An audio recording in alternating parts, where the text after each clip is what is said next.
Speed Podcast, live on location again at Gencon. Gencon 2018. This is the current year. Yeah, it's the current year. 2018. And Rob, would you mind presenting us with the beverage? So we have the Sun King Everlasting Gamer. Do we do the press? Is that all right? Everlasting Gamer is a winner-take-all American amber that brings the spirit of adventure to a beer near you, using techniques straight for the world of science fiction. Sun King Brewers seek to fulfill the fantasies of gamers and non-gamers alike. I think what pisses me off is the typo for one. Is that supposed to be straight from the world of gamers? Or straight, well, no, I guess. What? Shouldn't it be from the world of science? This is not something we need to discuss. Oh, okay. That's not a thing that we're going to talk about. So there is, obviously, American Amber Ale. There is no ABV or IBU statement. Adam, what's it going to taste like? Rob was correct. There is no ABV or IBU statements. Based off, it's going to taste ambery. So that's usually tree sap. So it tastes a little bit like tree sap. That's what amber is. What else is there? A lighter beer. You have to discuss the label and how it relates to the taste. That has been your one job for 4 years. All right, so on the label you got a lady. She's a gamery queen thing with wings, and she's holding a dice, and there's flying bats. Stop. It's the top of the Soldiers and Sailors Memorial. Indianapolis, the Circle. Oh, okay. So that's what you got on there. Is that thing? I was gonna taste kind of like cheese because there's the moon. What is she holding? She's holding a die. Is that right? Yes, it's a D20. She's holding a D20 die thing. So it's gonna taste. It's gonna taste a little bit like cheese because moons taste like cheese. Gonna be a little bit of a chicken taste because you got wings, and that's probably about it. It's going to taste like chicken wings. Ideally, yes. Cheesy chicken wings. I promise, if I point it in your direction, that's sufficient. Cheesy chicken wings. See, Now, drink it. What's the range on that? The range on it means no. It just means you don't have to deep throat the recording device. Have to and want to are different.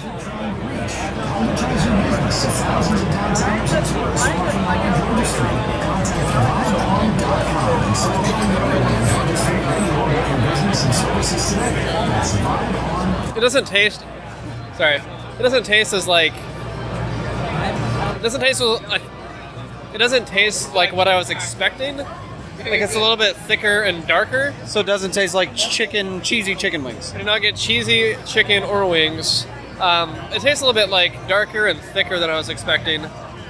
Pretty malty to me. On the back end especially, kind of lingers.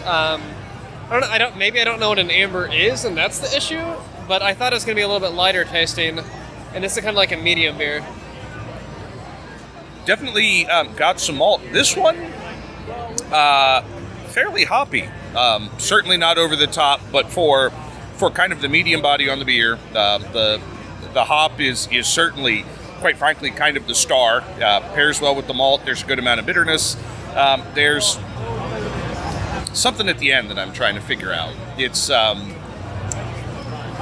not a citrus necessarily, not a brightness, but there's something that the hops lends. Almost this is going to be weird. This is going to be very weird, but I like what this is. Almost just a touch of juicy right on the tail end. See, I get it like kind of a weedy or a yeasty type flavor, and then I also think the drinking straight from the can, although I'm not one of the people who preach you have to have the proper vessel, but I do think the metal is imparting some flavor as well on the back end. But I almost think it's a yeast type. See, up the tail end, it's going to be really weird. This is going to be really weird. It's not aggressive. It's not heavy, but almost a very faint watermelon finish. Very faint.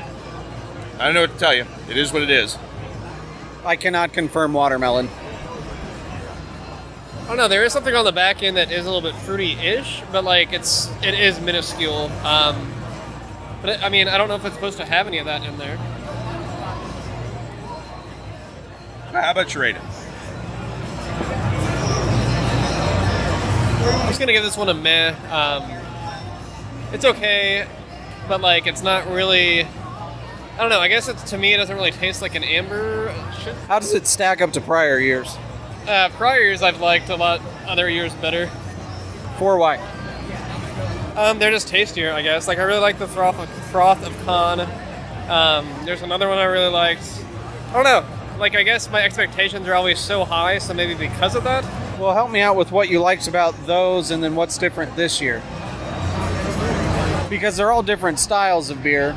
So rather than having you try and recall the styles and all that. Except I will say for a while they did a lot of stouts, and I think that this one lends itself more to the time of year. It's certainly not lawnmower beer, but it is a bit more crisp, a bit more refreshing than the stouts that they've done in the past, which, August in Indiana, that's a little stout. That's a lot of heavy, heavy, full-bodied beer for being. This year, it's gorgeous. It's only, I think, 80 degrees, 85 degrees right now. Very low humidity. We're in the shade, so it's nice. But in previous years, it's been sunny and hot and humid, and that's not really where you want to live when you're drinking stouts. So what do you rate it? I give it a solid 1.5. I like what they did. I like that it's more bitter than malty. I like the hop balance there, and again, whatever that is on the tail end, that weird subtle finish does it for me. So solid 1.5. Again, not quite lawnmower beer, but refreshing enough for a day like today where you could have a couple and not get in trouble, not feel too full. So I'm going to put it at a solid. To your point with the weather, I think that a lighter beer choice is probably wise, out here on Georgia Street. I get a fair amount of malt, more so than I do in an average amber, but to your point, you're absolutely correct. There's bitter. To me, there's a brightness on the end, and I kind of thought weedy. You're more at a watermelon, but I like that it's not a single note beer.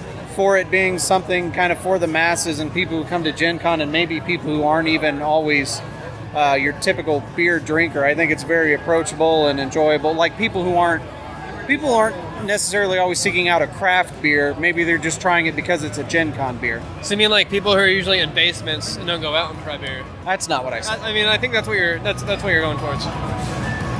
So shut up. So what I would say, and I think that this goes back to the discussion we had about browns, ambers, again, kind of those right in the middle beers. They've got some body, but they're not full bodied.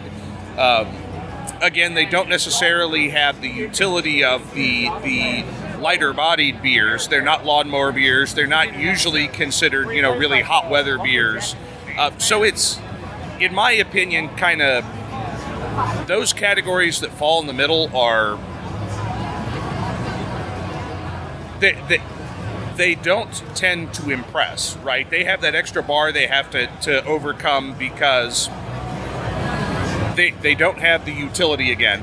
They're not kind of the monster, they don't have this is a stout and this is full flavored and they're not aggressive, it's kind of hard for them to stand out. What I like about this one is that it does. Again, what we all three have had, quite frankly, wildly different opinions on it.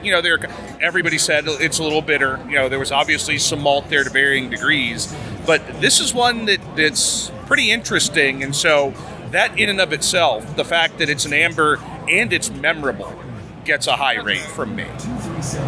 So, Gen Con 2018, say hi to us if you see us. Coming out and support Sun King.